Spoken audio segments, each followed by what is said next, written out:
Hallelujah, Hallelujah,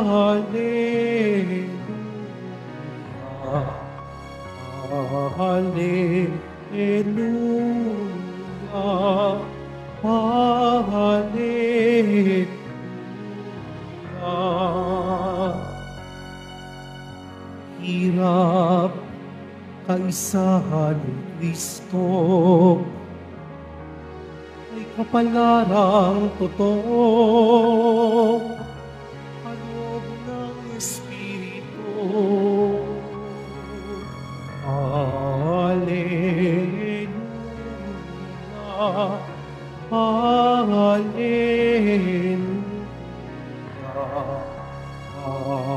Hallelujah, Hallelujah.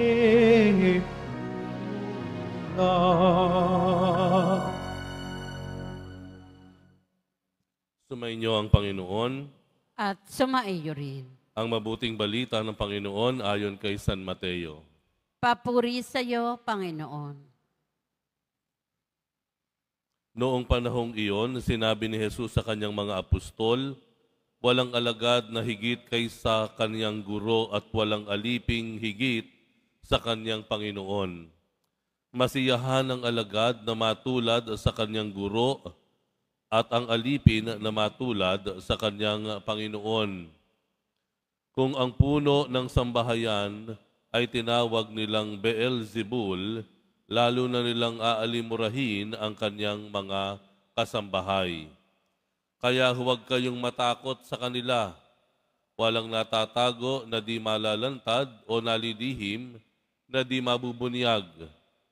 Ang sinasabi ko sa inyo sa dilim, ulitin ninyo sa liwanag, at ang ibinulong sa inyo ay inyong ipagsigawan.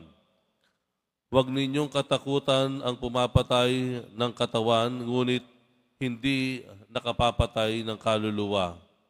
Sa halip, ang katakutan ninyo ay ang nakapapatay ng kaluluwa at katawan sa impyerno. Hindi ba ipinagbibili ang maya ng 2 isang pera?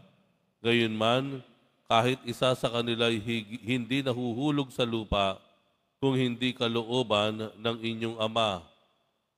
Maging ang buhok ninyo'y bilang na lahat. Kaya huwag kayong matakot. Higit kayong mahalaga kaysa libo-libong maya.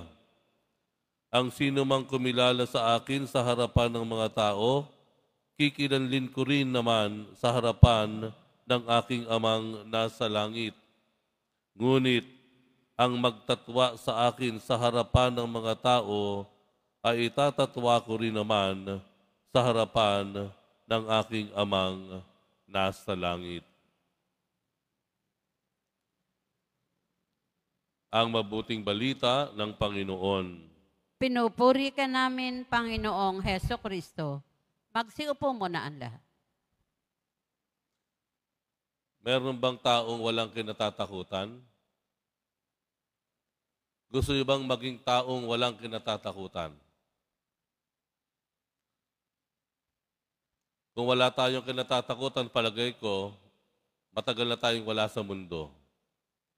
Dahil ang takot ay bahagi naman ng pagkakalikha ng Diyos sa tao. Ibig sabihin, kasama ang takot sa ibinigay ng Diyos, ipinagkaloob ng Diyos sa pagkalikha ng tao. Ano ibig ko pong sabihin? Kaya tayo umiiwas na masaktan dahil natatakot tayo. Bakit tayo humihipo sa matalim? Mayroong mga extreme rides. Ako po ay dinala nitong mag-asawa kong kaibigan dito at isinakay po ako o ipinila ako doon sa ride, kung inyo pong i-imaginein sa akin, ito po yung roller coaster na napakataas. Napakataas, napakahaba. Yung roller coaster po na wala kayong tatapakan, ang hahawakan nyo lang po, yung brace na nasa dibdib ninyo, wala kayong katabi. Sa makatwid kayo, bumibitin-bitin lamang. Bumibitin-bitin lamang. At ito po ang aming pinuntahan o pinagdalhan sa akin. Medyo mahaba po ang pila, pero ayoko po talaga dahil takot po ako. Takot ako sa mataas na lugar, takot ako na kung ano mangyari sa akin, mabilis iyon, titiwa-tiwari ka roon, ihahampas ka sa kaliwa, kanan, ilalagay sa pinakamataas, bigla kang bubulusok pababa, tapos wala kang kasama, wala kang tinatapakan, wala kang katabi, maliban doon sa bakal na hawakan mo. Kaya nung nasa pila po ako, sinubukan ko pong tumakas. May pintuan kasing naroon. Nung papalapit na ako, nakita ko yung nasa taas ng pintuan. Nakalagay doon, coward's door. Ito po ay pintuan ng mga duwag. Pinagtawanan po ako ng mga bata, ng mga Amerikano. Kaya napilitan na akong bumalik, hinahinilila ako, at wala na akong nagawa. Ako po ay sumakay na at umandar na po itong roller coaster na ito. At nagsimula nang manginig ang aking katawan dahil bumibilis na ang takbo, ngunit meron akong naisip na gawin. Ang naisip kong gawin, ipikit ng aking mga mata. At pagkapikit ng aking mga mata, hindi ko nakikita kung nasa saan kami, nasa taas ba kami, baba, kaliwa, kanan, hindi ko po alam. At nagsimula akong magdasal. Sa aking pagdarasal, humantong ako sa pagkanta. Kumanta ako ng mga This is the Day, gano'n, ano. Kumanta ako ng mga kantahang simbahan. Maniniwala po kayo sa hindi. Natapos yung ride na iyon, wala akong nakita. At ako ay masaya. Ako ay masaya. Alam po ibig sabihin ito? Tayo ay binigyan ng Diyos ng takot. Pero ang dapat po natin gawin ay itama natin kung ano yung ating kinatatakutan.